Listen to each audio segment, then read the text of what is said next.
ମାତା ସୀତାଙ୍କର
ଆସିଥିଲା। ସେ ବୁଲିବା ସମୟରେ ତାର ନଜର ପଡ଼ିଯାଇଥିଲା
ମାନ ତାଙ୍କର ମହାରାଣୀକି ମଧ୍ୟ ମନା କରିଥିଲା ଯେ ଏହି ସ୍ଥାନକୁ କେହି ଯିବ ନାହିଁ, କାରଣ ସେହି ସ୍ଥାନରେ ବିଷ ଅଛି ଏହା କହିଥିଲା।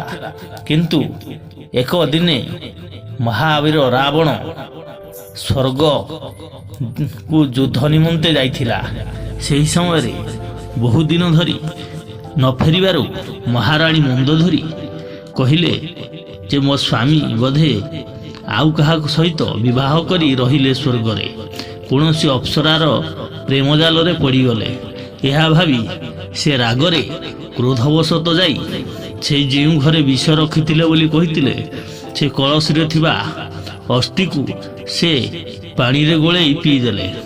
ଏବଂ ସେ ପିଇବା କ୍ଷଣି ତାଙ୍କ ଗର୍ଭରେ ଏକ କନ୍ୟା ସନ୍ତାନ ଜାତ ହେଲା ଏବଂ 10 ମାସ 10 ଦିନ ପରେ ସେହି କନ୍ୟା ସନ୍ତାନଟିକୁ ଯେତେବେଳେ ଜନ୍ମ ହେଲା ସେତେବେଳେ ମହାରାଣୀ ମନ୍ଦୋଦରୀ ଭାବିଲେ ଯେ ଯଦି ରାବଣ ନାହିଁ ମୁଁ ମୋ ଗର୍ଭରୁ ଏହି ସନ୍ତାନଟି ଜନ୍ମ ଦେଇ ରଖିବି ତାହେଲେ ମୁଁ ଅସତୀ ହୋଇଯିବି।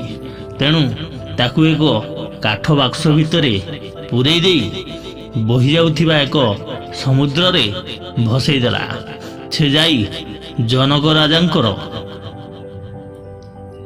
ରାଜ୍ୟରେ ଯାଇ ଲାଗିଲା ଏବଂ ଜନକ ରାଜା ତାକୁ ପାଇଥିଲେ। ହଳ କରିବା ସମୟରେ ଜନକ ରାଜା ତାକୁ ପାଇଥିଲେ ଏବଂ ଜନକ ରାଜାଙ୍କ ଠାରେ ସେହି ଦିନଠାରୁ ମାତା ସୀତା ସେଠି ଜାନକୀ ନାମରେ ସେହି ଘରେ ଜନକ ରାଜାଙ୍କର ଯେହେତୁ କୌଣସି ସନ୍ତାନ ସନ୍ତତି ନଥିଲେ ଜନକ ରାଜା ତାକୁ ନିଜର ଝିଅ ଭଳି ପାଳିଥିଲେ। ମାତା ସୀତା ଦିନକୁ ଦିନ ବଡ଼ ହେବାକୁ ଲାଗିଲେ ଏବଂ ଜନକ ରାଜା ମାତା ସୀତାଙ୍କର ବିବାହ ନିମନ୍ତେ ସ୍ୱୟଂବରର ଆୟୋଜନ କଲେ ଏବଂ ତାଙ୍କର ଏକ ସର୍ତ୍ତ ଥିଲା ଯେ ଶିବଧନୁକୁ ଯିଏ ଭାଙ୍ଗିଦେବ ତାକୁ ହିଁ ମାତା ସୀତାଙ୍କୁ ବିବାହ କରିବେ। ତ ସେହି ସମୟରେ ଭଗବାନ ରାମଚନ୍ଦ୍ର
ଅପଲୋଡ ହବ ଆପଣଙ୍କ ନିକଟରେ ସର୍ବପ୍ରଥମେ ପହଞ୍ଚିବ। ତ ଦର୍ଶକ ବନ୍ଧୁ ଆଜି ପାଇଁ ଏତିକି, ବିଦାୟ ଦିଅନ୍ତୁ। ଜୟ ସିୟାରାମ।